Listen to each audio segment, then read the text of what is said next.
जंगल में एक तोता पेड़ के खोखले तने में अपने छोटे बच्चों के साथ रहता था।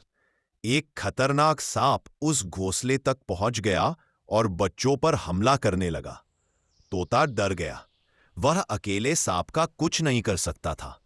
तुरंत वह उड़कर पास में रहने वाले बहादुर नेवले के पास गया और मदद मांगी। नेवला बिना देर किए पेड़ तक पहुंचा और सांप से जोरदार लड़ाई की। आखिरकार सांप भाग गया और तोते के बच्चे सुरक्षित बच गए और नेवले को दिल से धन्यवाद दिया।